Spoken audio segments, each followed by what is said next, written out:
Con ustedes, Marta Isa. Esto es Mundología. Hola amigos de Monterrey, de México y el mundo, ¿cómo están? Qué gusto saludarlos nuevamente. Soy su amiga Marta Isa Treviño y les doy la más cordial bienvenida a su programa Mundología, en donde la experiencia, el conocimiento del mundo, las relaciones humanas, la psicología, la neurología, la medicina y muchos temas más van a ser abordados aquí y los vamos a detallar. Quiero darle la más cordial bienvenida a quien nos acompaña el día de hoy en el estudio. Marisa, qué gusto. A los amigos que nos ven desde casa a través del canal de Voz Center Channel y de YouTube, mi más sincero agradecimiento, gracias por conectarse y por favor no olviden darle compartir al programa con sus familiares y amigos para que tengamos más seguidores. Pues estoy muy contenta porque el día de hoy tenemos un programa fantástico, tenemos a un invitado que siempre quise tener, que tiene la agenda muy ocupada, pero que finalmente se dio. Es una persona experta en todo lo que son los temas de aliviar el dolor. Aquí vamos a aprender a vivir sin dolor, a poder trabajar y a disfrutar de una vida fantástica, olvidándonos del dolor las personas que están enfermos. ¿Por qué? Porque existen tratamientos únicos, tratamientos que no son invasivos, tratamientos que te permiten hacer tu vida al día con día de una manera tranquila y disfrutando de esa paz que necesitas, olvidándote un poco del dolor. El día de hoy le quiero dar la más cordial bienvenida al doctor José Alberto Flores Cantizani. Doc, ¿cómo estás? Qué gusto.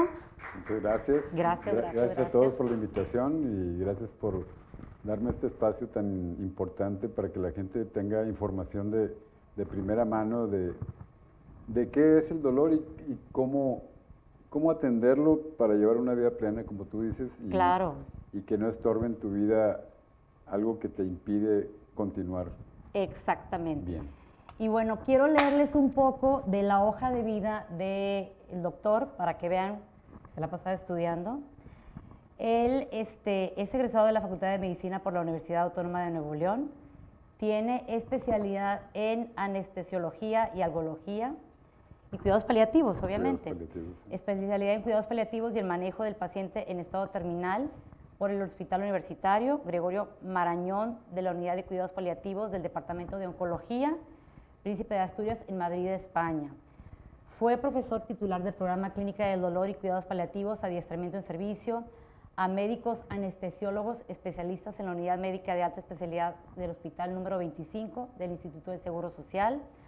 Ha obtenido muchísimos reconocimientos y también ha participado en múltiples simposios, foros nacionales e internacionales. Fue delegado regional del Consejo Mexicano de Anestesiología, del capítulo Clínica del Dolor y Cuidados Paliativos. Es miembro del Consejo Mexicano de Anestesiología. Es miembro del Colegio de Anestesiología de Nuevo León a la fecha. Es miembro de la Asociación Mexicana para el Estudio y Tratamiento del Dolor desde 1995 a la fecha. Y bueno, la verdad es que tiene un currículum fantástico. Luego se los voy a compartir para no extendernos tanto en esto. Pero hay una cosa que sí quiero mencionar muy importante. Él es ganador del primer reconocimiento al Premio Nacional en la Innovación de la Calidad en Salud en el 2009, entregado el 8 de noviembre del 2010 por el entonces secretario de Salud, doctor José Ángel Córdoba Villalobos, con el Programa Regional de Cuidados Paliativos en el Paciente Oncológico y Terminal. Y si seguimos leyendo su currículum, se van a dar cuenta de que es un doctor que se ha especializado y ha buscado la mejor manera de poder entender al paciente y cómo hacer que su vida sea más feliz olvidándose del dolor. Pues si te parece, Alberto, ¿comenzamos? Adelante. Gracias. Estoy para servirles. Qué amable. Bueno, nosotros lo que quisiéramos saber es qué es exactamente la algología y a qué se dedica un algólogo. La algología viene de la palabra griega algos, dolor, y logos, tratado, que quiere decir el tratado del dolor. El dolor en sí mismo es considerado como un síntoma. ¿Y qué es para nosotros un síntoma? Es algo que sentimos. Por ejemplo, si yo tengo un piquete de un zancudo, pues algo me picó y me duele. Pero si tengo un tumor en la cabeza, empiezo con dolor de cabeza, también me duele. Y si tengo un dolor la barriga, pues tengo o una infección, o un tumor, o una hernia. Lo que quiere decir que el síntoma nos dice que tenemos algo, tanto dentro como fuera del cuerpo, que nos avisa que algo anda mal. Y yo lo tomo como considerado como cuando Dios sopló el barro y nos dio vida, pues nos dio el sistema de alarma que se llama dolor. Claro. El dolor es un sistema de alarma del ser humano para saber en dónde estamos situados, tanto en el espacio como en el interior. Entonces, hay que considerarlo un síntoma. Pero cuando el dolor se torna crónico, se considera como una enfermedad que acompaña a otra enfermedad.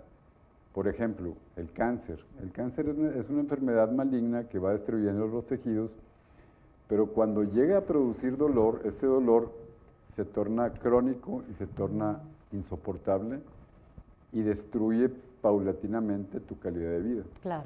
E impide que comas bien, que duermas bien, que camines, que trabajes, que vayas al baño. Entonces, la limitación que te va proporcionando en el camino el dolor mismo, no tanto la enfermedad, sino el dolor que acompaña a la enfermedad, se convierte en una enfermedad que acompaña a la primera, que es el cáncer, y finalmente acaba con el individuo, acaba con la familia, acaba con el presupuesto, acaba con muchas cosas, y por eso se le llaman enfermedades catastróficas. Claro. Hay otro tipo de dolores que no son malignos, o sea, no se acompañan de una enfermedad maligna, pero son dolores que acompañan al paciente crónico, como artritis reumatoide, como neuropatías diabéticas, como diabetes mellitus, como enfermedades metabólicas, enfermedades del tejido conectivo, enfermedades autoinmunes, que acompañan con dolor a un enfermo y a una enfermedad durante un periodo de tiempo muy largo, y eso hace que su calidad de vida se vea muy afectada, sus ingresos económicos muy afectados, su labor en el trabajo muy afectada y la familia muy afectada, porque estos enfermos, al final de cuentas, pierden su autonomía. Claro. Y que la autonomía es el valor principal de un ser humano. El ser humano tiene que tener una autonomía íntegra para poder tener una valía tanto en la sociedad, tanto en la familia, como desde el punto de vista individual. Claro. Entonces tenemos que tener que considerar que la autonomía hay que preservarla hasta el último día de la vida. Claro, clarísimo. Alberto, por ejemplo, se han acercado personas y me preguntan, oye, bueno, yo estoy padeciendo dolor, ¿con quién debo de ir? Me dicen, ¿debo de ir con un anestesiólogo o con un algólogo? ¿Quién me va a ayudar a liberarme de esto? Esa es una pregunta importante. ¿Por qué? Porque no estamos tratando el dolor como el síntoma, estamos tratando el dolor como padecimiento que acompaña a una enfermedad crónica. Ahorita lo expliqué. Sí. Porque hay dolores que son llamados dolor agudo. El dolor agudo nos indica algo agudo. Por ejemplo, una gastroenteritis va a traer cólicos, va a traer espasmos musculares del intestino, va a traer malestar general, náusea, vómitos. Y ese tipo de dolor no le corresponde a un especialista en dolor, le corresponde a un gastroenterólogo, un médico general o un médico que atiende ese padecimiento agudo. Claro. Una lesión deportiva tampoco requiere de un manejo de un algólogo o de un especialista en dolor. Un manejo para la cirugía, un dolor después de una cirugía, pues no le corresponde a un algólogo, le corresponde a un anestesiólogo que vea el dolor posoperatorio de un padecimiento de este tipo. En fin, el llamado dolor agudo es un dolor que puede ser tratado por cualquier tipo de médico que se dedique al padecimiento de ese tipo de enfermedad. Claro. O los neurólogos, por ejemplo, que ven las migrañas y que ven otro tipo de trastornos, pues yo creo que es el médico de primer contacto al que hay que acudir. Cuando el dolor se torna crónico, que por definición un dolor crónico es el que lleva más de 3 meses de evolución, sin poderse liberar con cualquier otro motivo o un tipo de tratamiento específico, entra al terreno de la algología, porque la algología es el especialista en dolor crónico que hace intervenciones diferentes y diferenciadas y exclusivas para cada uno de los padecimientos y para cada uno de los pacientes, porque cada paciente es un ente diferente en cuestión de el manejo de los argumentos que manejamos los algólogos para poder liberar a ese paciente del sufrimiento innecesario y poderle devolver su calidad de vida y la calidad de su autonomía. Claro. Entonces, un dolor crónico, por definición, es el que va más allá de 3 meses de evolución y que no mejora con ningún tipo de tratamiento. Y ahí es cuando tienen que ir con un algólogo. Ahora, De una manera. algo bien especial que les quiero decir, que es bien auténtico y que es bien actual, es que el dolor agudo no debe de automedicarse. ¿El por qué? Si yo voy con la comadre y le digo, oye, comadre, fíjate que me duele muchísimo la cabeza, bueno, tómate esta medicina. Habitualmente los medicamentos llamados AINES o analgésicos desinflamatorios no esteroideos, vamos a decir el ibuprofeno, el naproxeno, todos los que están como le llaman en Estados Unidos, fuera del mostrador, son los que están, el ibuprofeno, que lo tenemos delante de nosotros, junto con los chicles y los chocolates, nos hace agarrar ese medicamento, llevarlo a la casa, tomarlo, y eso va a causar un daño importantísimo. Yo les puedo decir que más del 70% de las insuficiencias renales de México están causadas por automedicación. Claro. Cuando un paciente se medica solo, sin una guía médica, va a llegar a tener un trastorno y finalmente un daño permanente, tanto en el hígado, tanto como en los riñones o tanto como en el sistema digestivo. Por eso el dolor agudo no debe de manejarse por automedicación. Hay que ir con un médico general, un médico especialista, para que nos determine el diagnóstico y con eso el tratamiento, porque el dolor no debe de ocultarse. Claro. El dolor debe de estudiarse. Y si no se estudia y no se trata adecuadamente, caemos en la tentación de automedicarnos y dañarnos. Es Pues bien ya importante saben. eso. Claro, ya saben entonces que la automedicación nos puede llegar a destruir órganos importantes, como por ejemplo es el riñón, el hígado, ¿verdad? Sí, claro. Oye, ahora que te fui a entrevistar a tu clínica, que está fantástica, ahorita vamos a entrar de lleno a esa parte. Tú eres pionero en cuidados paliativos aquí en México, te trajiste este sistema de España, Sí. si mal no recuerdo, y muchas personas desconocen exactamente qué es, cómo es, cuándo debemos acudir a este sistema de atención. Y yo quisiera ver si nos pudieras explicar a quienes están presentes y los que nos ven desde casa, cómo es, Mira, quién lo maneja. La medicina paliativa nace a partir del siglo pasado con una enfermera que atendía a los pacientes con cáncer en la Gran Bretaña, en Londres, y a esta enfermera pues se le hacía muy importante atender no nada más a los enfermos con cáncer con dolor, sino el dolor y el sufrimiento que causa el dolor. Y ella le llamó el movimiento hospice o hospitalidad, que viene de acompañar y darle cabida a alguien que está limitado.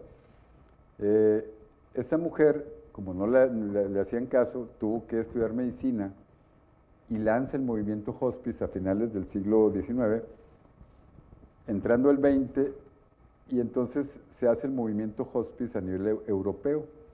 Después, un doctor en Canadá se va a estudiar con esta gente en Europa y forma lo que le llaman cuidados paliativos. El doctor Balfour Mond en Canadá, en Vermont, Canadá, estudia y trata a los pacientes y le llama a esta disciplina cuidados paliativos. Los cuidados paliativos, ¿qué quiere decir? Yo voy a cuidar de los enfermos crónicos que tienen enfermedades avanzadas, progresivas e incurables, y voy a tratar de devolverles la calidad de vida y las capacidades que han perdido hasta el día que Dios se le acuerde de ellos y se los lleve, ¿verdad? Claro. Y no abandonar a los enfermos en unas etapas donde ya no pueden valerse por sí mismos, y entonces él crea un grupo multidisciplinarios que le llama Movimiento de Cuidados Paliativos. Entonces, mi maestro se enseña con Balfour Mond y él se va a Madrid, y en Madrid forma el Movimiento de Cuidados Paliativos de Madrid, en el Hospital Gregorio Marañón. Y yo, como estaba en el Hospital 25 del Seguro Social y tenía muchos enfermos crónicos oncológicos, estaba abrumado yo de tantos pacientes con tanta necesidad de atención, que yo me fui a estudiar cuidados paliativos a España y me traigo el modelo español, pero lo tropicalizo en Monterrey, lo hago muy regiomontano, muy mexicano, y entonces empiezo a manejar a los pacientes en una forma muy organizada, muy eficiente, muy eficaz, con un programa muy bien planeado, muy bien desarrollado y muy bien aplicado. Esto en el Seguro Social. En el Seguro Social, y Ajá. entonces en el Hospital 25 y se abre el Departamento de Clínica del Dolor y Cuidados Paliativos en el Hospital 25 del Seguro Social, donde fue un éxito. Ahorita platico de eso, pero antes de eso quiero decir por qué se llama cuidados paliativos. Pallium viene de la palabra griega que significa proteger. Así un pañuelo protege, una capa protege, un espadachín se tapa con su capa y se protege a sí mismo, o se protege del agua, o se protege de la agresión.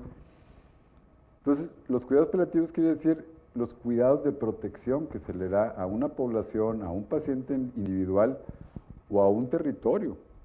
Hay territorios, por ejemplo, en Canadá, en Europa y en Estados Unidos, donde ciudades enteras tienen un sistema de cuidados paliativos muy ordenado, muy organizado, para que los pacientes que pasan, sobre todo a la tercera edad, con enfermedades crónicas, crónicas evolutivas, crónicas degenerativas y crónico-mortales, llamadas catastróficas, Claro.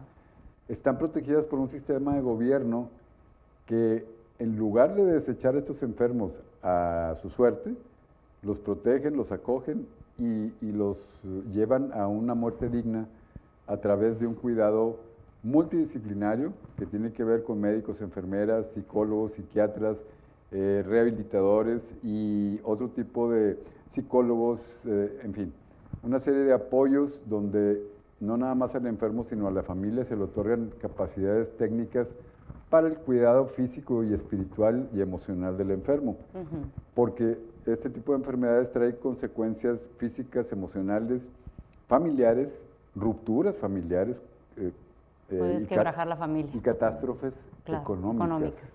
Porque imagínense tener una enfermedad crónica y no tener un servicio médico que me atienda, pues es un problema para la familia, un problema para la sociedad y un problema para la economía local. Claro. Volviendo al programa de cuidados paliativos del Instituto Mexicano del Seguro Social, Hospital 25 de Monterrey, pues a través de 10 años de haber practicado un sistema organizado de cuidados paliativos, pues llegamos a obtener el Premio Nacional de Calidad en Salud, porque fue un modelo que actualmente se sigue en toda la República Mexicana, en el Instituto Mexicano del Seguro Social. Y hoy en día está muy de moda hablar de cuidados paliativos, de crear programas de cuidados paliativos en toda la nación. Hay muchos problemas porque tienen elementos políticos, elementos económicos, elementos de formación de profesionales y sobre todo la actitud del mexicano de ayudar a un ser humano que convive con él diariamente, ¿verdad? Claro. Que es su prójimo. Y yo hago mucho hincapié en que todos merecemos y todos quisiéramos tener a alguien que nos proteja en el momento donde nuestra salud se pierde y que nuestra vida está en juego. Claro, claro, definitivamente. Me habías comentado cuando platicábamos que en el 2002, en el Seguro Social, nuevamente en el Seguro Social, arrancaste un programa para enfermos crónicos que abarcaba lo que era la medicina resolutiva, la medicina preventiva, la medicina paliativa, y que me indicaste que ahí fue que tú decidiste iniciar la clínica del dolor, que te reuniste con ciertas personas, que de repente se te cerraron puertas, seguiste tocando, todas las puertas se cierran, ¿verdad? Pero que finalmente encontraste a alguien que creía en lo mismo que tú, ¿verdad? Sí, claro. Que se podía hacer esto de una manera rápido o fácil, de alguna manera, pero que al final de cuentas iba a traer pues mucha paz y armonía, ¿verdad? Mucho beneficio a quien estaba padeciendo esto, ¿verdad? Sí, si nos puedes comentar algo. De hecho una de las cosas que yo encontré al hacer un programa de cuidados paliativos no fue nada más la atención al paciente, a la familia. Organizar un sistema de atención fuera del hospital, porque yo le decía a Marta que un enfermo no quiere estar dentro del hospital. A nadie le gusta estar dentro del hospital porque es un lugar donde no conozco, donde no me conocen. Tengo a otro enfermo a mi lado, tengo otro enfermo a mi lado y otro se está muriendo enfrente de mí. Las luces encendidas todo el día, toda la noche, como si fuera un gallinero. Olores discretas, olores de gente que entra y sale. Claro. Entonces, es un lugar extraño, con un ambiente extraño, donde me causa mucha ansiedad, mucha depresión y mucho miedo. Y como no lo veo, yo creo que hospitalizar a un paciente es lo correcto, y no, para mí es lo incorrecto. Entonces yo me di a la tarea de que hice un programa de una hospitalización no más allá de 3 días, 72 horas como máximo, porque además los pacientes que estaban internados no eran de Nuevo León, eran de Coahuila, de Tamaulipas, de San Luis Potosí. Y yo me preguntaba, este enfermo es de San Luis Potosí, tiene 3 semanas internado aquí, y sus hijos están en San Luis Potosí, ¿quién se los está cuidando? Entonces, Claro. no es un problema médico, es un problema social, económico, Claro. étnico. Entonces, yo traté de resolver toda esa problemática, lo logramos, afortunadamente, con un programa de 72 horas, recibiendo apoyos de mi director, Virgilio Lozano, que de aquí le mando un saludo, y el apoyo de mucha gente que se dio a la tarea de crear un proyecto que fue muy, muy exitoso, y finalmente logramos que esto se diera de una manera auténtica y contable, porque al final de cuentas también vimos que el no internamiento de los pacientes causaba ahorros importantes en los hospitales. Claro. Porque un paciente internado en un hospital público, hoy en día, sin atención médica, exclusivamente estando ahí acostado el paciente, cuesta 17,000 pesos la cama día hospital. Pero si le sumo atención médica, medicamentos, equipo, material, estudios de laboratorio, estudios de imagen, ese enfermo me puede costar entre 50 y 70,000 pesos diarios cama hospital. Y estamos hablando de un hospital público. Público. Entonces, si estamos en un hospital de 400 camas multiplicado por 70,000 pesos diarios, pues imagínense la cantidad de gasto solamente por el manejar síntomas, manejar el dolor. Y eso es ridículo. Manejar el dolor dentro de un hospital, dolor crónico, pues es ridículo. Sí. Entonces, el manejo del dolor debe de ser ambulatorio y debe ser en domicilio y debe ser con su familia, en su trabajo, en donde él vive, en donde él se desarrolla, porque al ser humano hay que verlo como un ser humano, no como un individuo que nos da problemas porque tiene dolor y está incapacitado y hay que depositarlo en un hospital, porque esa es una actitud también. Claro, y como decías, es indigno que esté, como dices tú, en una especie de cárcel, sin poder disfrutar a su familia, sin poder disfrutar de ver a lo mejor un programa de televisión, o sea, estar mejor acogido en su casa. ¿Saben por qué las ventanas de los hospitales públicos están cerradas permanentemente? Porque la gente se suicida.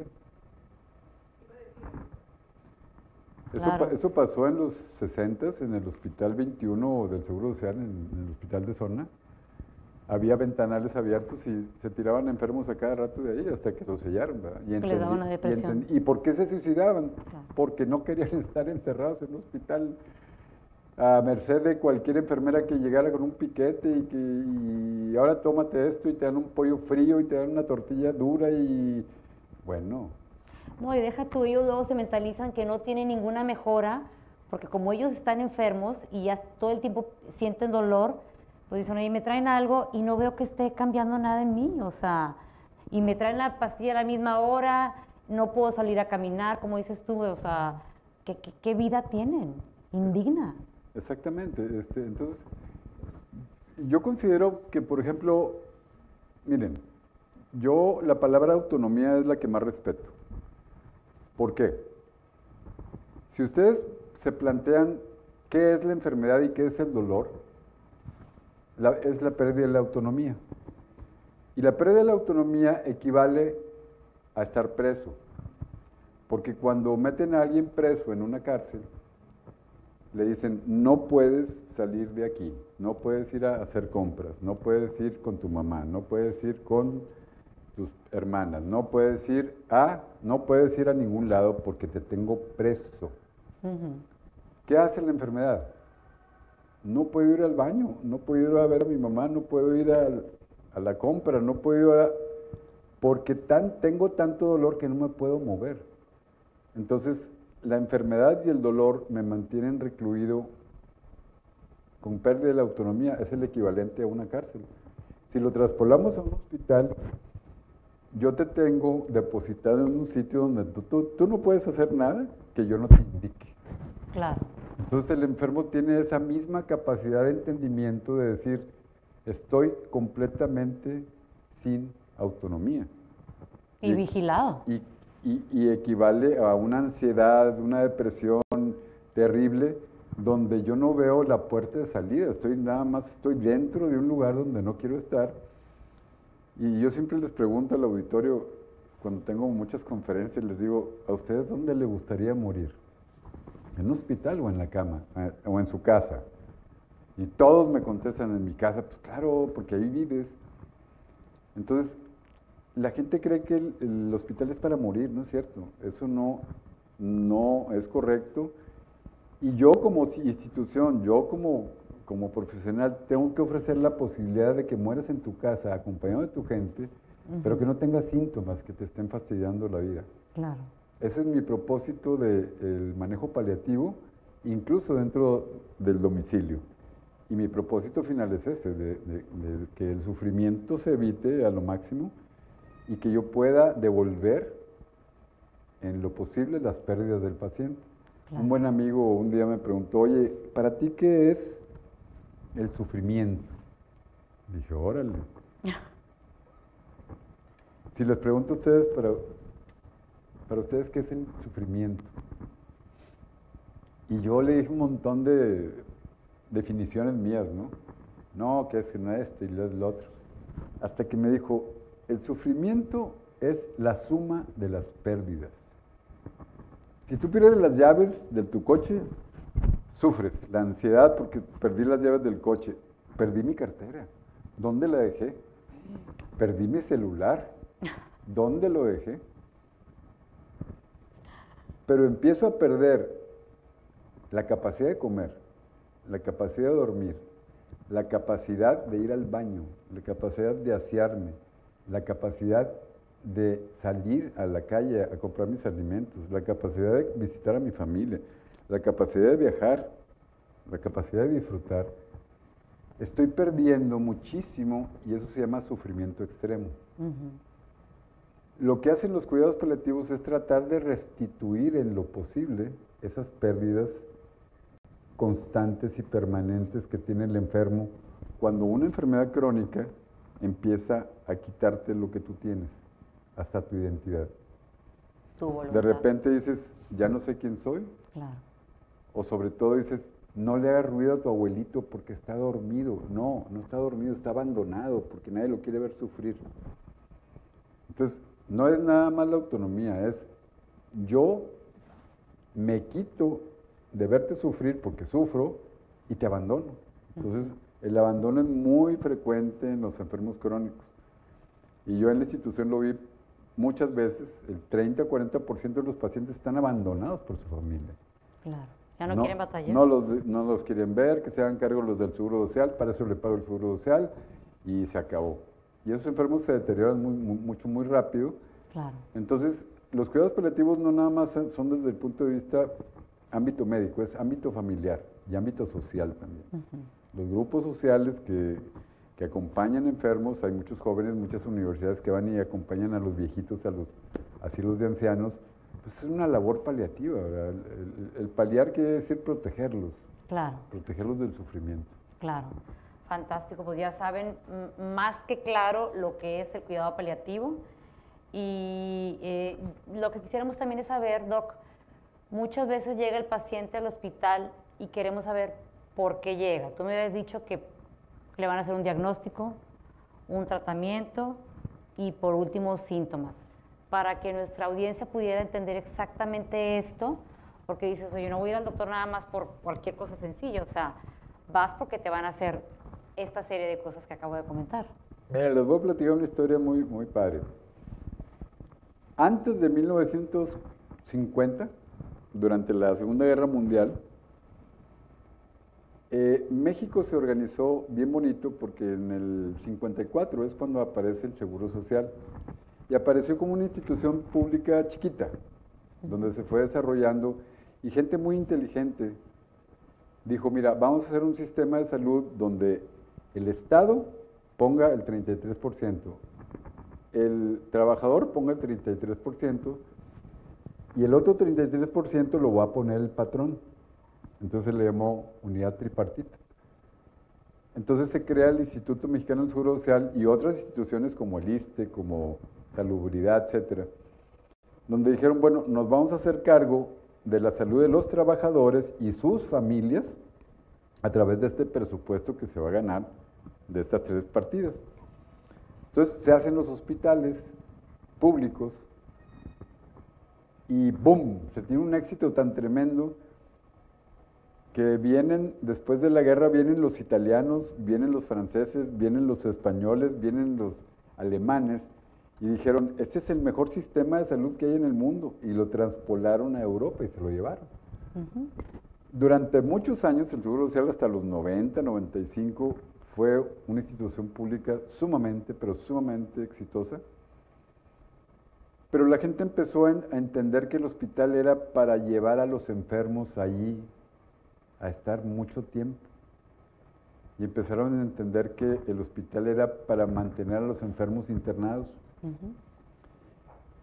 Y empezaron a las enfermedades que antes nos mataban, se empezaron a curar por la tecnología, por los nuevos métodos de crecimiento y desarrollo de las armas médicas. Entonces el individuo, de vivir 50 años, empezó a vivir 80. Y en los 80s, o sea, una gente con 80 años pues tiene 4 o 5 enfermedades, obesidad, diabetes, hipertensión, cáncer. Claro. Y alguna otra enfermedad, ya me operaron la vesícula, ya me operaron el apéndice, ya me operaron no sé qué y no sé cuánto, y ahora me pusieron una prótesis de rodilla. Entonces, el hospital público se fue deteriorando porque las cargas económicas eran tremendamente altas. Claro. Entonces, dijeron, tienes diarrea, que te internen, tienes que te internen. Entonces, el médico también empezó a internar al paciente porque dijo, pues, no le puedo resolver el problema ahorita, que se interne. Luego lo resuelvo. Entonces, eso sobrecargó a los hospitales. Claro. Entonces, yo me di a la tarea de decir cuáles son las 3 causas por cual un paciente debe de ser hospitalizado. La primera es... Alberto, te voy a interrumpir. Sí. Nos están marcando un corte. ¿Qué te parece si regresamos después del corte? No se vayan, estamos en Mundología con el doctor José Alberto Flores Cantizani. Soy su amiga Marta Isa Treviño. Regresamos.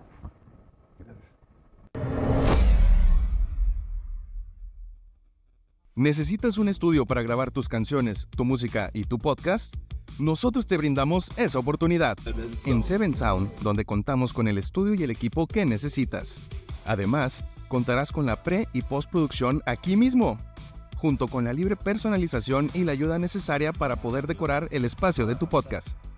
Con nuestro excelente equipo de grabación, no tendrás problema alguno en llevar a cabo tu proyecto, que tendrá una excelente calidad y a un excelente precio. Estamos ubicados en Padre Mier número 1050 en el centro de Monterrey. ¿Qué esperas para comunicarte? Desde un set de televisión o en tus redes sociales, pues hazlo realidad ya. Soy Félix Rivera y te llevaré paso a paso para que juntos podamos lograr tu transformación y puedas proyectar todo tu potencial y talento. En nuestro gran taller de Voz Center aprenderás a comunicarte de forma profesional y auténtica, sin importar tu experiencia previa. Última llamada. Quedan muy pocos lugares para inscribirte al taller de conducción para televisión y redes sociales que cambiará tu presencia frente a las cámaras.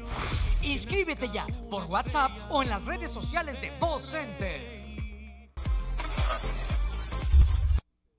Si amas la música, este es tu momento para brillar. En Voz Center contamos con clases individuales de canto, de lunes a viernes, diseñadas especialmente para ti. Talleres grupales los sábados, donde cantar y aprender se vuelve una experiencia única. Clases de guitarra y piano, para que amplíes tu talento musical. Es para todas las edades, desde principiantes hasta avanzados.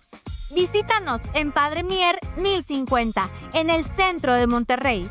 Contáctanos al 811-782-6537. No esperes más. Inscríbete hoy y libera tu talento musical, porque en Voz Center le damos brillo a tu voz.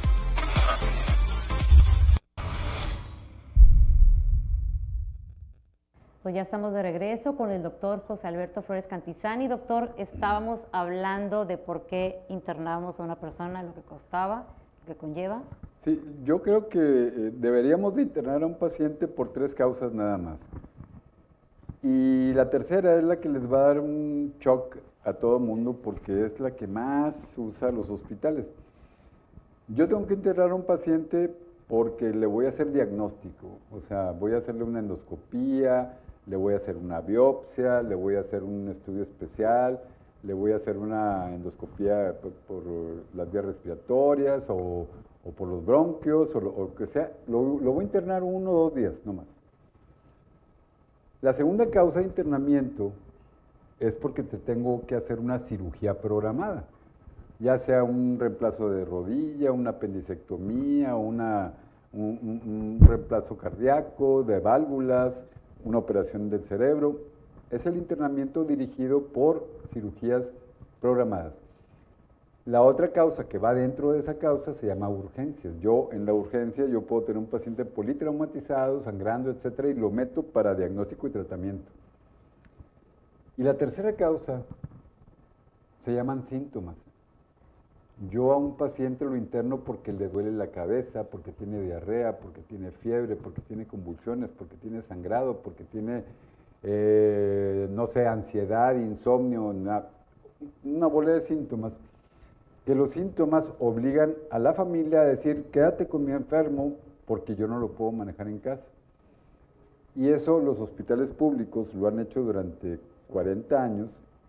Entonces, si yo interno a un paciente y me quedo con el paciente porque tiene dolor y no le manejo el dolor 1, 2, 3, 4, 5 días, puedo tenerlo 1 semana, 2 semanas internado y no resolver el problema.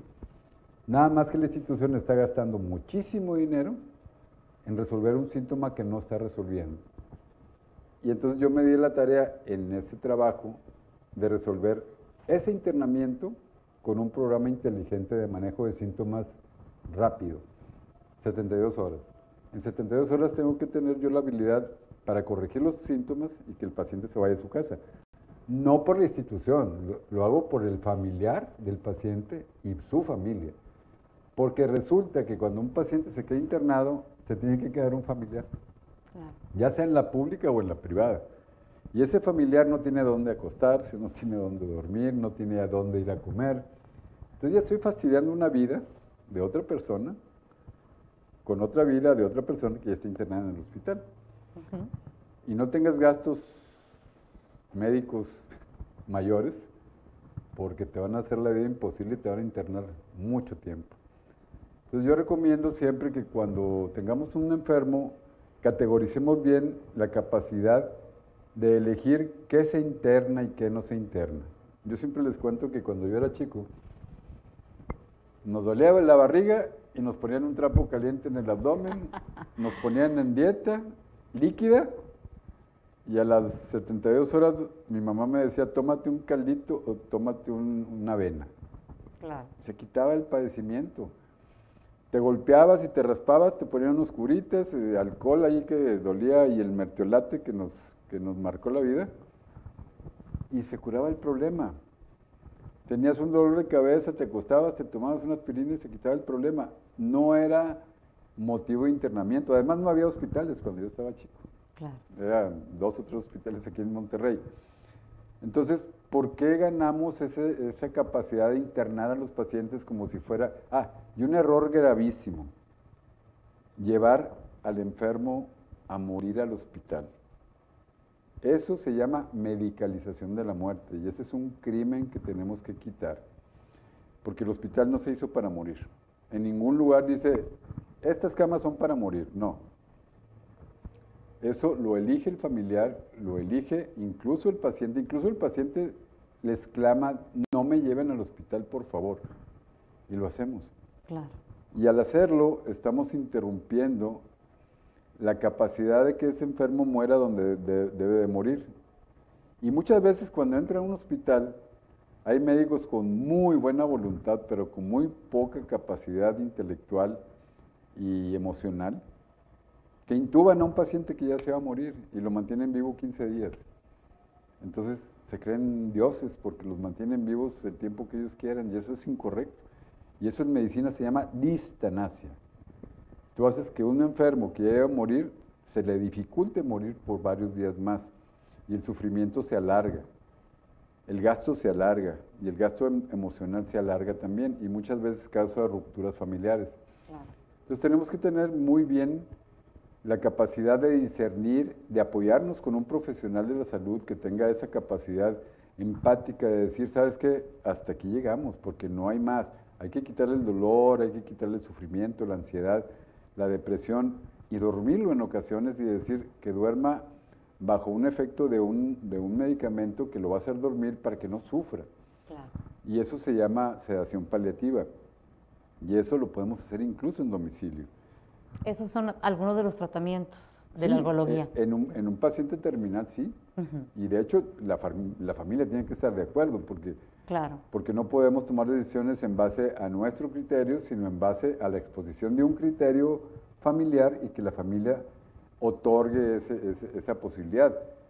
Pero si la familia no está informada y la familia cree que un hospital le va a salvar el último hálito de vida que tenga el paciente, están equivocados. Nosotros no vendemos salud, no tenemos 1 kilo de salud para dar al paciente. Claro. Manejamos los argumentos médicos con la salud que tenga el enfermo. Por ejemplo, dices, ¿por qué se murió Luciano Pavarotti en la pandemia? Tenía mucho dinero, pues no pudo comprar salud. Claro. Simplemente se fue porque se tenía que ir.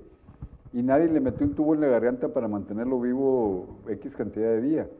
Entonces no tenemos que tomar decisiones si no tenemos argumentos, conocimientos y sobre todo compasión. Hay que tener compasión con un enfermo que ya se va. El que ya se va, déjenlo ir, como Claro. Dios manda, acompañado, protegido. Pero no lo traten de jalar porque eso se llama distanasia y eso es un pecado mortal. Porque estamos haciendo que el enfermo sufra más y eso se llama tortura. Estamos torturando a un enfermo porque yo no quiero que te mueras. Claro, imagínate si es familiar, pues estamos peor, ¿verdad? Esa es una actitud. Claro. Oye, Alberto, por favor, platícanos un poco de qué podemos encontrar en tu clínica San Camilo, qué tipo es clínica, es hospital, es para paciente ambulatorio, es para paciente fijo, o sea... Fíjate que a través del tiempo, bueno, yo me jubilé del Seguro Social y pues anduve yo planeando y desarrollando un proyecto que es la Unidad Médica San Camilo, que está aquí en esta colonia, María Luisa. Y la echamos a andar, primero la ofrecí yo al gobernador, se lo ofrecí al secretario de Salud, se lo ofrecí a los diputados federales, a los diputados locales, y no tuve eco en crear una unidad médica para el Estado. Me dediqué a buscar inversionistas, encontré eventualmente a alguien, inversionistas que creyeron en esta idea, en este argumento, y creamos no es una clínica, es un hospital pequeño con una capacidad limitada, tenemos 3 quirófanos, tenemos 6 habitaciones, es ambulatorio y de corta estancia, que quiere decir yo te voy a tener internado 24 hasta 72 horas y te vas a tu casa. Si quieres te acompañamos a tu casa, a tu domicilio, te mandamos médicos a tu casa, enfermeras a tu casa. Tenemos servicio para gastos médicos mayores, menores. Tenemos para varias empresas, pero también tenemos la capacidad de atención a los pacientes que tienen 60 años o más.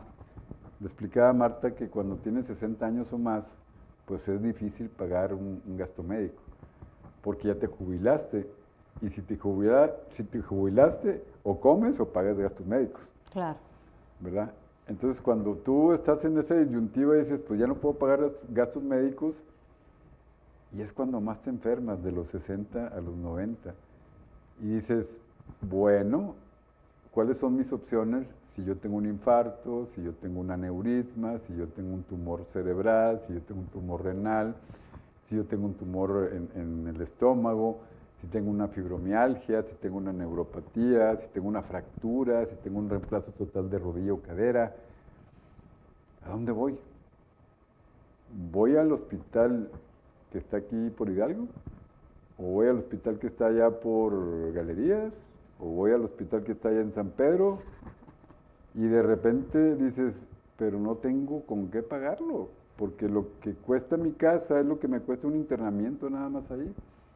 ¿Cuáles son las opciones que yo tengo después de mis 60 años de ayudar a que mi salud se componga?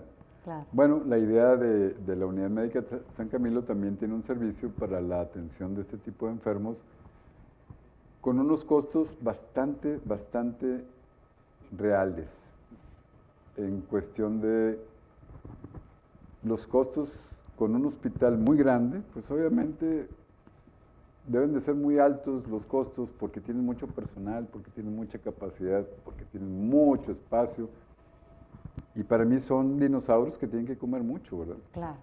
La Unidad Médica San Camilo es una unidad modesta, es un hospital boutique, así le llamamos, donde podemos tener una atención de alta especialidad a unos costos que realmente son moderados. Mucha gente de la comunidad se ha atendido aquí.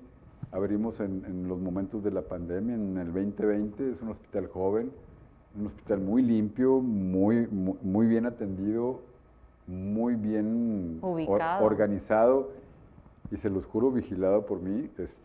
Y ya lo vi, de veras. Está fantástico. Y creo que somos muy empáticos con el enfermo crónico, con las capacidades económicas de cada uno de los sectores de salud, y somos, creo que, bastante considerados en cuestión de una atención óptima, de calidad y a precios que pueden ser bastante cómodos para una familia, ¿verdad? Claro. Y ese es el motivo de la Unidad Médica San Camilo. Queremos crecer para desarrollarnos más dentro de este modelo de atención y creo que podemos lograrlo con la ayuda de ustedes sobre todo. ¿Por qué? Porque es una respuesta a una necesidad y a las preguntas que ustedes se hacen después de los 60. Yo tengo 67 años y creo que si yo tuviera un modelo que me atendiera así desde el momento en que dijera yo, oye, yo sigo trabajando y voy a seguir trabajando hasta que Dios me preste vida, pero el enfermo que ya no trabaja y que está jubilado y que no tiene posibilidades económicas, pues hay que buscarle bien y no andar metiéndonos en lugares, porque si yo me voy a una institución pública, en este momento a veces no encontramos lo que queremos y muchas veces nos tienen esperando horas, días. Claro. Y como le pasó a un señor allá en México que buscaba, de la 4T, que buscaba una atención. Sí, claro. Murió de un infarto 2 o 3 días después. Entonces, se los ofrezco con todo corazón. No dejen de ir, la verdad es que están las instalaciones fantásticas, la ubicación está aquí en el centro. Realmente me impresionó mucho, sobre todo la limpieza y la vigilancia que tienen, Eso es algo que debieran de darse la oportunidad de conocerlo. Ya casi estamos llegando al final del programa, pero no te quiero dejar ir sin antes preguntarte, que me han preguntado, sobre el tema de las infiltraciones y bloqueo. ¿Es lo mismo? ¿Cuántas podemos aplicarnos? ¿Cuándo es conveniente hacerlas? Mira, la medicina del dolor que se llama la algología, Ajá. tiene dos ramas.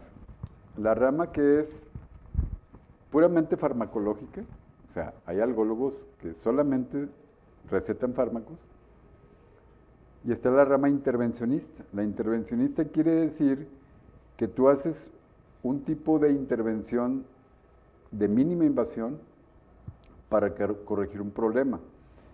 En los años 40, durante la Segunda Guerra Mundial, el doctor Rubinstein, que es un francés, dijo, ya no nos enfrentamos a una guerra donde eran con flechas y arcos, ahora son con explosivos.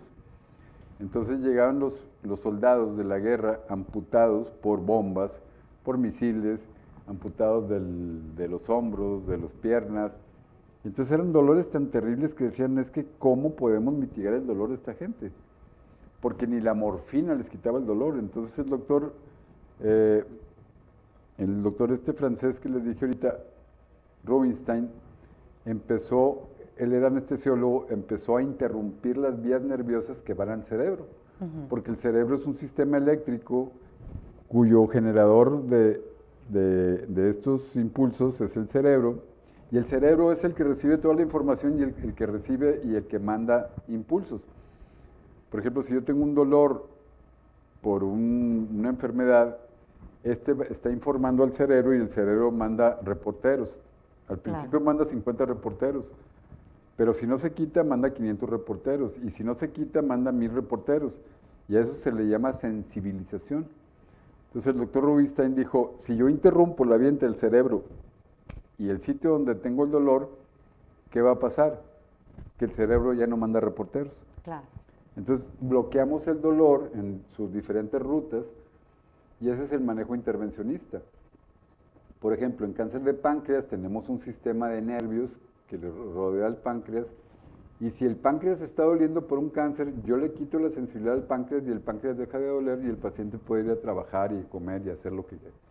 Si tengo un cáncer de colon, lo mismo. Si tengo un cáncer de mama, yo puedo interrumpir las vías que van de la mama al cerebro y el cerebro no se entera que hay un intruso.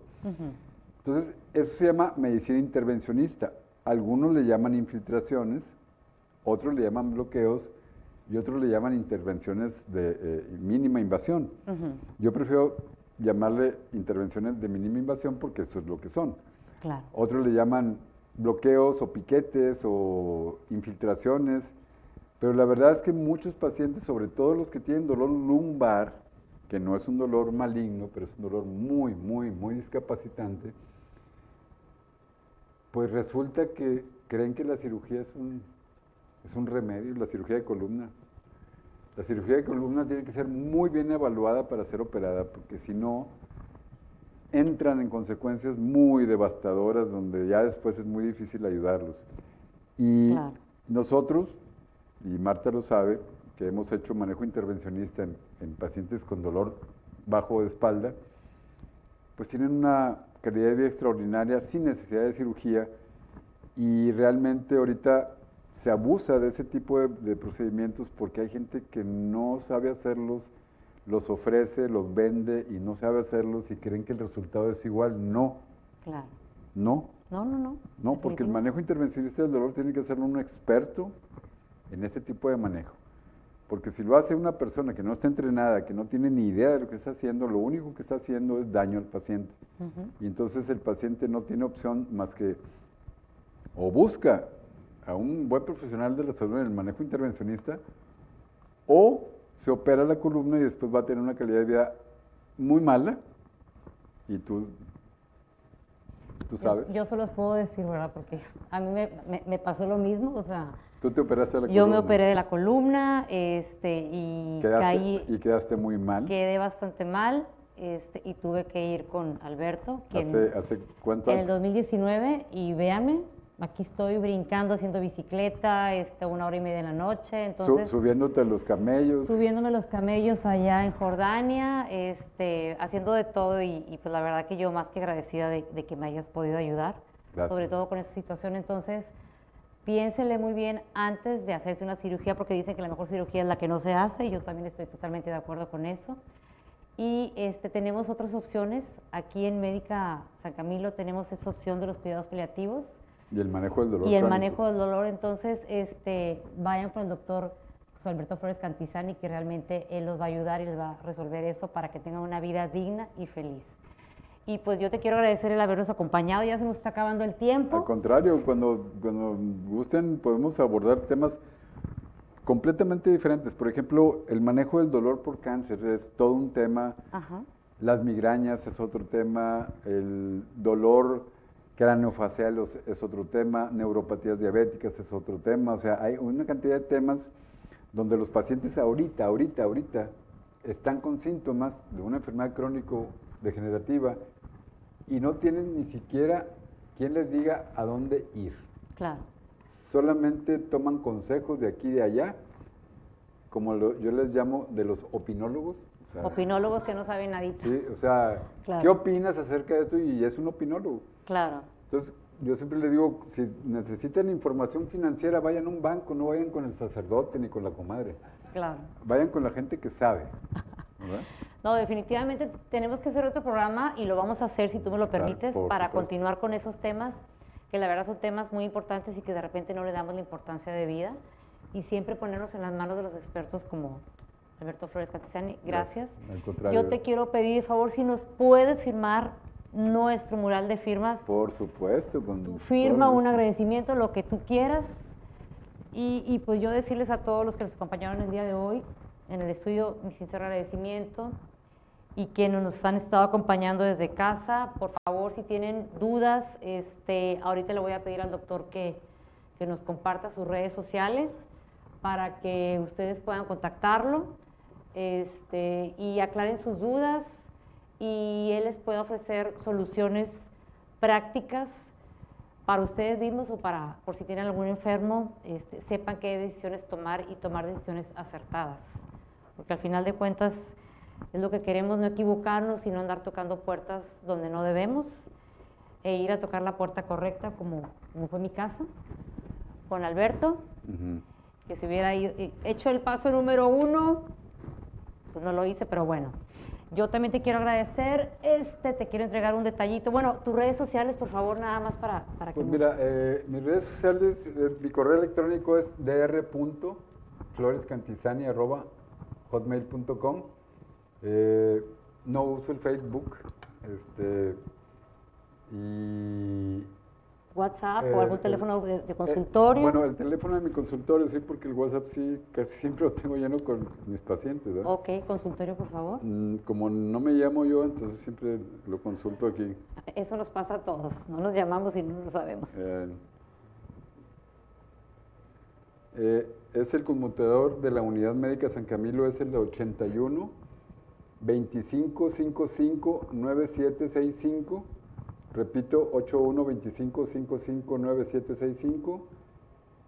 Y el 81 22, no, el 81 22, no, mejor se el lo voy a primero. Martita después. Ok, perfecto, yo se los comparto. A ver, 81 24 52 0002. 81 24 52 0002.